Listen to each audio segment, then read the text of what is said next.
반갑습니다. 이보다 조금 더 할 뿐입니다. 유량 측정 장치에 대해서 알아보도록 하겠습니다. 먼저 관용 유량 측정 장치에 대해서 알아보도록 하겠습니다.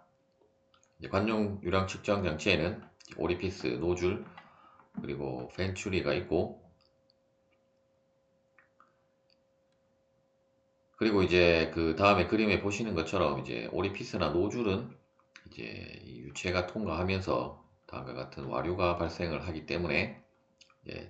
어떤 정밀한 측정이 불가능하므로 대부분의 경우는 이 벤츄리 혹은 벤츄리 미터라고 하는 이 측정 장치를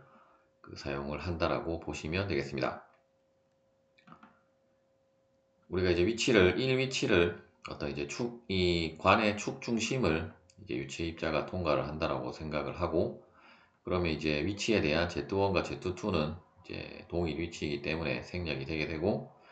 베르누이 방정식을 작성을 하면 다음과 같이 여러분들이 작성을 할 수가 있을 것입니다. 또한 연속 방정식은 다음과 같았고, 이 두 개의 식을 활용을 해서 우리가 유량 Q를 유도를 할 건데, 일단 이 식에서는 A2가 나왔기 때문에 일단 A2 V2라는 식에서 V2를 일단 이 식에서 첫 번째 우리가 베르누이 방정식에서 여러분들이 그 식을 일단 P2를 이쪽으로 이항을 하고 2분의 1로 V1 제곱은 이쪽으로 이항을 한 다음에, 다시 우리가 두 번째 연속 방정식에서 V1 대신에 A1을 양변에 나눈 다음에,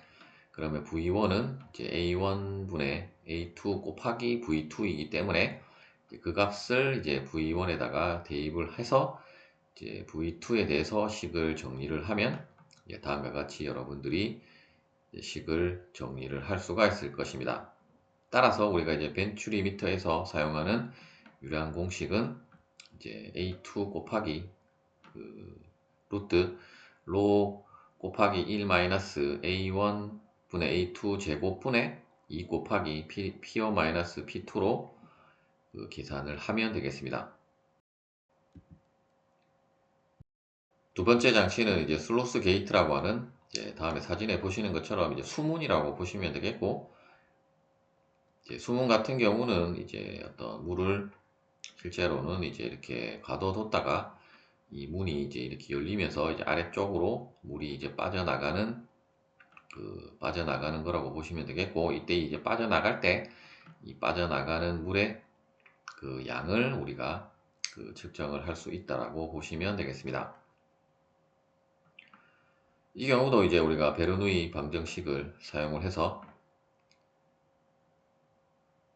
일단 위치를 1위치를 2위 어떤 어떤이 아니고 이 자유표면 상에 있는 위치를 1위치라고 하고, 그리고 물이 빠져나갈 때 마찬가지로 자유표면 위치를 2위치라고 하면, 일단 방정식은 다음과 같이 여러분들이 작성을 할 수 있고, 또한 연속 방정식은 Q는 A1 V1 그리고 A2 V2에서 A1 V1에서 A1은 이쪽 부분에 우리가 폭을 B라고 하면 B Z1이 A1이 되게 될 것이고, 그리고 A2는 B Z2가 A2가 된다라고 보시면 되겠습니다. 따라서 앞서와 동일하게 이 두 개의 방정식을 활용해서 유량 공식을 유도를 하면 다음과 같이 여러분들이 충분히 유도를 할 수 있을 것이고, 그런데 우리가 이 높이 Z1이 Z2보다 상당히 큰 값이라고 하면, 결국 이 식에서 Z1분의 Z2는 거의 0에 가까운 값으로 수렴을 하기 때문에 우리가 그냥 무시를 하면 결국 Q는 Z2B 곱하기 루트 2G Z1으로 조금 더 간단하게 식을 정리를 할 수 있고, 또한 우리가 Z2의 높이라고 하는 것은 수축계수 CC에 의해서 결정을 할 수가 있는데, 통상적으로 우리가 이제 그 슬루스 게이트에 있어서 이제 CC 값은 여러분들이 이제 0.61이라는 값을 사용을 해서 이 Z2를 이제 A는 어떤 수문이 열린 그 높이 값이기 때문에 우리가 알 수 있는 값이므로 이 공식에서 여러분들이 CC의 값을 0.61을 대입을 해서 Z2를 계산을 하시면 되겠습니다. 마지막으로 살펴볼 장치는 이제 그 위어라고 하는 우리말로 하면 뚝이나 이제 댐이라고 보시면 되겠고, 이러한 이제 그 위어 상단에 이제 앞서는 우리가 수문 같은 경우는 이제 수문을 열면 이제 하단에 물이 빠져나오는 거라고 했다라고 하면, 이 경우는 이제 위에서 이제 물이 범람하는 경우라고 보시면 되겠고, 책에서 이제 어떤 유량 측정 장치 하나로 소개가 되기는 했지만, 실제로 이제 이 경우는 우리가 또 계수로 유동이라고 하는 파트에서 조금 더 이제 자세하게 다룰 내용이라고 보시면 되겠고, 그냥 여러분들은 이제 다음에 공식이 있다는 정도로만 알고 있으면 되겠습니다. 일단 이제 Q는 AV에서 이제 C1이라고 하는 것은 이제 어떤 우리가 실험이라든지 그 실험과 같은 것으로 이제 결정이 되는 이제 상수값이라고 보시면 되겠고, 이제 A는 다음과 같은 어떤 그 사각형의 그 물이 이제 빠져나오는 경우라고 하면 단면적은 이제 h 곱하기 b가 되게 될 것이고, 그리고 이제 속도 같은 경우도 이제 v2인데 이제 이 위치에서의 v2인데, 이 경우도 이제 우리가 그냥 프리젯과 동일하게 이제 EGH를 사용을 하는데, 그런데 이제 이 h가 이제 스몰 h가 아니라 실제로 그 댐 위를 이제 빠져나오는 어떤 사각 형상의 이제 물에 있어서 이 높이 라지 h가 들어간다라고 하는 점이 이제 다른 점이라고 보시면 되겠고, h를 이제 루트 안으로 넣으면 이제 다음과 같은 식으로도 이제 정리가 된다라고 보시면 되겠습니다. 즉 이제 유량 Q라고 하는 것은 이 높이 h의 이제 2분의 이제 세제곱에 이제 비례를 한다라는 것을 이제 나타낸 식이라고 보시면 되겠습니다.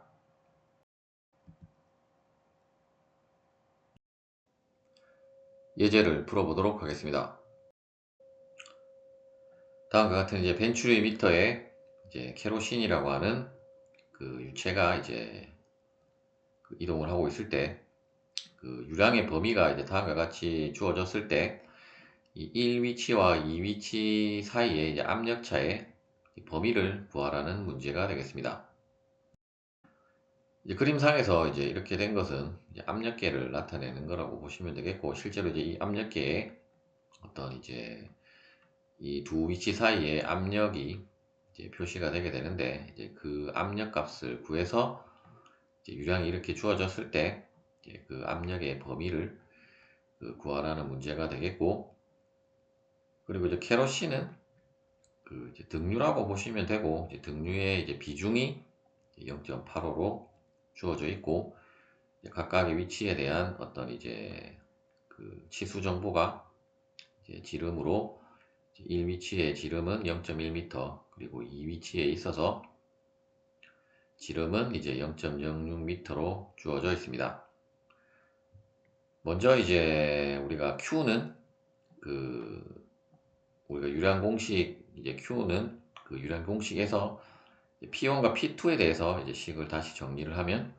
여러분들이 다음과 같이 식을 정리를 할 수가 있을 것이고, 혹은 이제 이 공식을 여러분들이 암기를 굳이 안 하고 싶다라고 하시는 분들은 그냥 이제 베르누이 방정식을 작성을 하고 연속 방정식에 의해서 이제 공식을 유도를 한 다음에 문제를 풀어도 되겠습니다. 이제 각각 이제 그 시간에 있는 항들의 이제 값들을 우리가 먼저 이제 계산을 해보면, 먼저 이제 밀도에 대한 것은 이제 비중이 주어졌기 때문에 결국 비중에다가 이제 물의 밀도를 곱해주면 이제 이 케로신에 대한 그 밀도를 그 계산을 할 수 있고, 계산을 해보면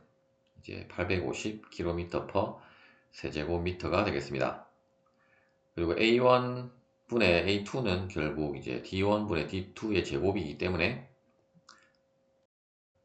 따라서 그림에 주어진 값을 대입을 해서 계산을 하면 0.36으로